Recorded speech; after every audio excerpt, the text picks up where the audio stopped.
Hi, this is Gwen Foster. I want to talk about Lyme disease and other single cell parasites. It's a super important discussion because a lot of people have Lyme disease or are afflicted by Lyme disease or have a family member with Lyme disease. And I want to talk about some things I've seen and some things that I've learned over the last 20 years using Hannah Kroger's work. I myself was affected by malaria after a trip to Africa in '88, and I did her protocols for Epstein-Barr, her X40 kits, her protozoa kits, and it was really the first time I can say that I emerged feeling better. Like, I did a lot of things and some things made no difference, but I did those 3 kits actually in a row, like at the same time, and I was noticeably better. And it was the first time like I could really put my finger on something that made a huge difference besides changing to my blood type diet. That made a big impact too, but more for allergies and other things, not so much for the main conditions related to malaria. But malaria is a cousin to Lyme disease, and so are Rocky Mountain spotted fever, trench fever, Quintana Roo. So if you go to the Amazon and you get basically Lyme disease, they call it Quintana Roo. If you're in Europe or England, it's trench fever. If it's, depending on what part of the world you go to, it's a single cell protozoa type parasite. And then there's co-infections of like Babesia, Burgdorferi, and these other, well, they just call them co-infections. And they kind of go together with Lyme disease. But I think Lyme disease is also fairly misunderstood. I meet a lot of people that have been trying to get rid of their Lyme disease for 10 or 15 years, and it's really unfortunate because I think that they've been doing all this cleansing and all this work and really spent a lot of time and money on getting well when their terrain was never addressed. And the terrain is super important, whether you're talking about single cell parasites, worm type parasites, candida, or bacteria. So your temperature needs to be above 98 and your pH needs to be 7.0 or close to 7.0. Those are going to help you more than honestly any cleansing. There's also an emotional component to Lyme disease, which I will get into a different video about that. But every condition, especially in a chronic case, also has some emotional component related, and that's important to address as well through someone that works with emotional issues and chronic health disorders. But I do want to talk about some of the other single cell parasites, and I also want to say that sometimes people have been working on Lyme a long time, and then we do testing or dowsing and find out that it's not even Lyme anymore. They're dealing with something else that's not being addressed. So I want to say that there's lots of single cell parasites. So the first one I want to talk about is amoeba. Amoeba is very often the underlying cause of Bell's palsy and the drooping of one side of the body. Sometimes people think even they have had a stroke in the middle of the night, or they've been under a very stressful situation and had a stroke, and it's actually an amoeba situation. So amoeba can cause some significant long-term symptoms, and without being addressed, it just doesn't go away. Cryptosporidium is another waterborne parasite, and it can cause flu-like symptoms, digestive and intestinal disorders, stomach cramps, and diarrhea. It also comes from, infected water. Giardia is one that most people have heard about, and Giardia is also from basically water, contaminated water, but it can cause light-colored fatty stools, abdominal cramps, vomiting, weight loss, lactose and meat intolerance. It can affect vitamin absorption, and it attacks the digestive tract, liver, gallbladder are the ones mostly affected. They're in streams and mountain waters. Like if you were to drink out of a stream, beautiful clear stream in like Colorado, it could have Giardia. That's why they don't recommend doing that, and that you should boil your water if you're hiking or camping. But sometimes you can be in a foreign country and have water that wasn't sterilized or boiled, and that's where one of the problems comes from. I was in Tulum many years ago and got very ill after drinking water that was served at the place I stayed, and they said it was filtered water, but I got super sick, and so did other people that were on that same trip. Okay, leishmaniasis is another one, and this parasite is from sand fleas. It can cause skin irritations and lesions, joint pains, and affects the internal organs. I've seen leishmaniasis when people go to Jamaica or the Dominican Republic or places where there's beaches, and someone will be on a beach and they'll feel a bite, usually on their legs. Sometimes they can actually be in the water. You'll see like little things flying, skimming above the surface of the water, and that can be those sand fleas, and they will bite you in the water.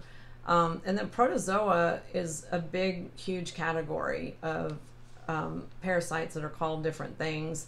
There's one way to tell if you have a protozoa infection, and that's to look, I would show you, but I don't have them on my feet. But if you look at the soles of the feet, let me see if I can show you in this book.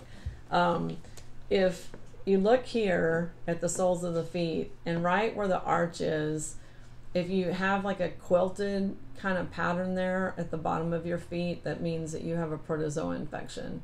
So if you look at the bottom of your foot and it's not smooth, especially in that particular area, you should probably do work on protozoa, and it's probably affecting your health. But protozoa has the biggest list of symptoms of any of the single cell parasites, and that includes cyst, bone spurs, which is a type of cyst, joint or muscle pain, including fibromyalgia, pencil thin stools, cutaneous ulcers, inflammation and swelling anywhere in the body, papular lesions, itchy dermatitis, including eczema and psoriasis diagnoses. It's very times the underlying cause of arthritis, including rheumatoid arthritis, asthma, Bell's palsy, bronchitis, colitis, Crohn's disease, degenerative muscle diseases, diabetes, elevated white blood cell count on lab work, hepatitis, Hodgkin's, leukemia, lymphoma, MS, nephritis, ovarian cysts, scleroderma, which is an autoimmune skin condition, Parkinson's, pericarditis, psoriasis, gum disease, and tumors. It's also can affect pets in the same way, so pets can have the same issues.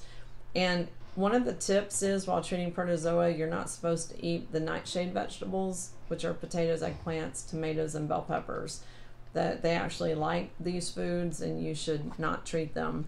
Another interesting thing about all parasites, especially single cell parasites, but also the worm type, is sometimes the symptoms will be cyclical, like it'll seem like every month, or it'll seem like at first related to your menstrual cycle if you're a female. But that's because parasites in the body are most active and most symptomatic during, like right before the full moon, during the full moon, and right after. So I've had some people tell me, well, the symptoms come and go. They're like about once a month. You should always think of parasites if, in that case, if it's not something hormonal, because nothing else is cyclical monthly except hormone issues and parasite issues. So that's kind of a clue. I had one guy that had been hospitalized like 7 times with a series of weird ailments, and I asked him to get the dates of those hospitalizations, and every one of them was within 1 day of a full moon, which I thought was super interesting. I mean, at first he was like, there's no way, but when we mapped it out on a calendar, it definitely was the case. Toxoplasmosis is the one that people get from cats, and it's the reason they don't want pregnant women changing cat litter boxes. But cats carry toxoplasmosis, and it ends up like in the house or on the carpet, but also especially in cat litter boxes. It can cause flu-like symptoms, chills, fever, headache, swollen lymph glands, rashes, anemia, extreme fatigue, and depression. It can also cause brain tumors, Hodgkin's disease, leukemia, heart problems, blindness, pneumonia, and blood sugar issues. The toxoplasmosis can cross from the mother to the baby, so it's super important to be aware of that before you get pregnant, because you can't really do cleanses while you're pregnant. So it's important to do work on toxoplasmosis before. But sometimes the cases of hydrocephalus, which is water on the brain in a baby, will be because the baby was infected by toxoplasmosis by the mom. Also, some other baby conditions like the decreased head and brain size, cerebral calcifications, epilepsy and seizure, mental retardation, spontaneous abortion, and stillbirth, which is basically not really, they don't call it spontaneous abortion anymore, they call it a miscarriage, can be because of toxoplasmosis. So if you dealt with any of those kind of issues, I would definitely take a look at that. Trichomonas is a vaginal and parasite that affects the vaginal area, but also cervical cancer can be a cause. This is transmitted through sexual contact, and some people can be carriers without being affected. And then spirochetes is a very interesting type of parasite that's more characteristic of a bacteria than a protozoa, and the symptoms are tiredness, light or relapsing fever, jaundice, muscle and joint pain, interrupted sleep patterns, the legs feel heavy, and aching pains in the feet. This is also related to Lyme disease. It can be like a co-infection type thing, but it's like a spiral type protozoa that a lot of times comes from pets, like especially bigger dogs that go into creeks and drink water, like in a ditch or a place like that. So as you can tell, there's like very many common symptoms and ailments and even chronic diseases that people deal with where parasites could be the underlying cause. And I don't think parasites should be underestimated. I personally think it's a good idea to focus on your terrain, which is your temperature and pH, to stay healthy. But it's also important, I do a parasite cleanse once a year just to make sure that I'm not infected or being affected. And the symptoms I had from really the late 80s and into the 90s are completely gone. And I think it's part of maintenance. It's just like maintaining your car, like I talked about also in another video, is that we have to maintain our bodies. And if we can get these through sex, kissing, our animals, our pets, being outdoors, eating meat. But it's not just meat, it's also on vegetables that aren't washed. Sometimes people eat a bag of a salad or a vegetable that wasn't washed well, and it can have a parasite on it. A lot of times the ones I just mentioned are microscopic parasites, so you cannot see them with the naked eye. So you could grab an apple, bite into it, it can have a parasite on the apple that you're not aware of. So anyway, thanks for watching, and if you like these videos, please like and subscribe. Thank you.